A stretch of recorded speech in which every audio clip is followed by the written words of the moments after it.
Mestece Štanjev svojo strnjeno podobo, kamnitimi hišami, ozkimi ulicami in čudovitim Ferrarjevim vrtom predstavlja poseben dragulj našega Krasa. Vse več obnovljenih hiš in prenovljeni grad bogatijo vtise vsakogar, ki ga obišče. In mi smo v mestu našli kotiček, ki je pred kratkim vzniknil v čisto novi podobi.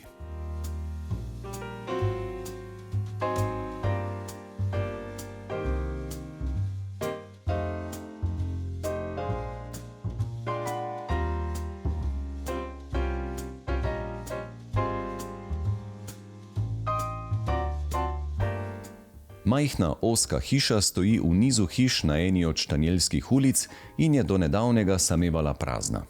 Novi lastniki so hitro zaznali, da ponuja lepe možnosti za prenovo in umirjeno bivanje. In katere so bile vaše osnovne želje ali pa zahteve, ki ste jih dali arhitektom? V bistvu pri tej hiški je bilo tako, da kvadratura samih prostorov je ful majhna. In nekako, ko smo jo prvič videli, nam je bila ful lepa, ker je taka mala, preprosta, na lepi lokaciji, terasa je ful lepa.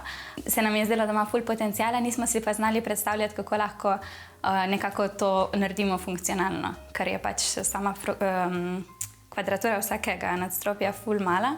In nismo si predstavljali, kam bojo sploh še stopnice, kako jih bomo dali not, kako bo kuhna, jedilnica in 2 sobi še gor in mogoče še kavč, ki se ga da raztegniti.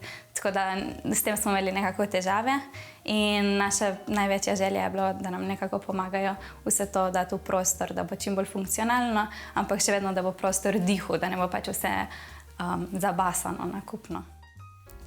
Vedeli so, da je preureditev znotraj tako majhnih gabaritov zahtevna naloga, zato so se dogovorili za strokovno pomoč z arhitektko Mašo Vodopivec. Maša, dajva predstaviti najprej osebno izkaznico te hiše. Kje smo, na koliko kvadratnih metrih, kakšna je zgodovina? V bistvu zdaj ta hiša je del niza večjih hiš.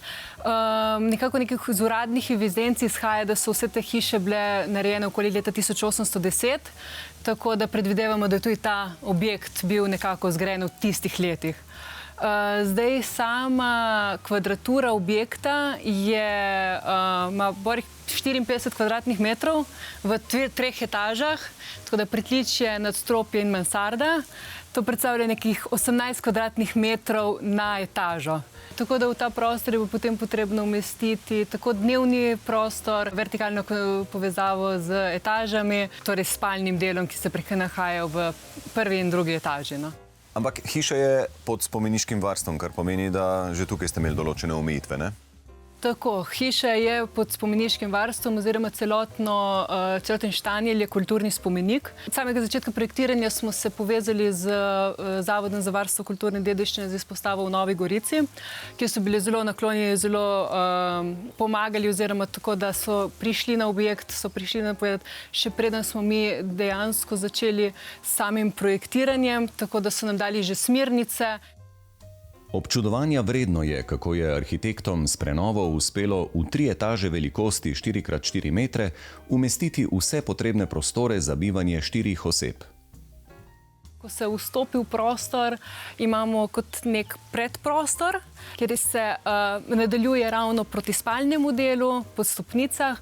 Na desnem delu pa imamo dnevni prostor s kuhinjo ter manjšim dnevnim WC-jem, ki je skrit pod stopnicami, tako da pridobimo še kakšen kvadratni meter prostora. Cel objekt deluje kot neko vertikalno stanovanje, bi lahko temu rekla, ki je povezano s tem stopniščem. V pritličju je to stopnišče omejeno z 2 strani z zidom, tako da ločimo dnevni prostor od spalnih prostorov, v etaži pa je potem bolj zračna ograja, ki povezuje zgornji 2 etaži. Kaj ste si lahko privoščili glede zunanjega videza? Je stavbno pohištvo novo, okna, na primer? Glede stavbnega pohištva smo morali ohranjati obstoječe odprtine, tako da obstoječa okna, obstoječa vrata. Z strani zavoda so imeli smernice, katere smo morali upoštevati. Recimo okna so dvokrilna z vmesnimi prečkami, vhodna vrata so polna, enostavne izvedbe. Kaj pa sam barvni odtenek vrat in okenskih okvirjev? Barva stavbnega pohištva je olivno-zelene barve, kar je tudi ena izmed odtenkov, ki ga Zavod za varstvo kulturne dediščine dovoljuje. In ta odtenek se nahaja tudi že v sosednjem objektu, tako da smo povzeli to barvno lestvico. Tako. Omejen prostor je narekoval nekatere manj pogoste rešitve. Tukaj smo uporabili račje stopnice, zaradi tega, da smo prihranili pri samem prostoru. Zdaj, njihova specifika je ta, da moramo paziti dejansko, kako hodimo po njih. Čisto enostavno, pač samo moramo vedeti, s katero nogo je treba pravilno začeti. Značilnost kraške arhitekture je ta, da imamo majhna okna, ki nas zaščitijo pred burjo, več ali manj so orientirana na jug. In istočasno imamo zelo debele stene v objektih, tle smo na približno 70 cm. To nam dejansko v poletnih mesecih nam pomaga pri hlajenju samega prostora, ker akumulira po zimi, v zimskem času toploto, poleti pa nas hladi. Poleg tega imamo pa mi še pri našem primeru še ta plus, da je objekt delno vkopan, tako da je prva in druga etaža sta z severne strani vkopani, kar dodatno v poletnih mesecih hladi sam prostor.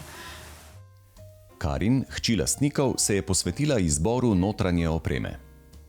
Ful nam je všeč neka brezčasnost, domačnost in toplina, ampak vseeno neki elementi, ki so malo bolj moderni. Tako da vse to smo probali ukomponirati v prostor. Zato smo pač vključili razne hrast, ki je vedno bil prisoten na krasu. Za kakšne tlake ste se tukaj odločili? V bistvu v pritličju smo se odločili za mikrotoping, ker vseeno na krasu v Štanjelu imamo povsod po tleh te kamenčke in glede na to, da v hišo prideš direkt od odzunaj, se ti kdaj prime kaj na čevlje in smo se odločili, da tukaj spodaj damo mikrotoping, potem v zgornjih prostorih pa smo dali parket. Tile tramovi so ti stari še iz prvotne hiše? Je bilo zamenjeno? So zamenjani, ampak smo jih probali čim bolj približati temu, kar so bili. Tisti so bili res dotrajani in smo jih mogli zamenjati. Pri celem projektu obnove hiše smo se želeli povezati s čim večjimi lokalnimi obrtniki in izdelovalci raznih stvari, tako da imamo kamnite izdelke, lokalnega kamnoseka, potem imamo betonski pult, ki nam ga je naredil gospod, ki tukaj živi v Štanjelu. In še en odtenek vam je očitno všeč, in sicer zlata barva. Ja, tako je. Za razne detajle smo se odločili, da uporabimo zlato barvo, tako da smo jo uporabili na vseh armaturah, se pravi pipe in vsi taki podobni dodatki v kopalnicah in v kuhinji. V kopalnici imamo razne te obešalnike za brisače v zlati barvi.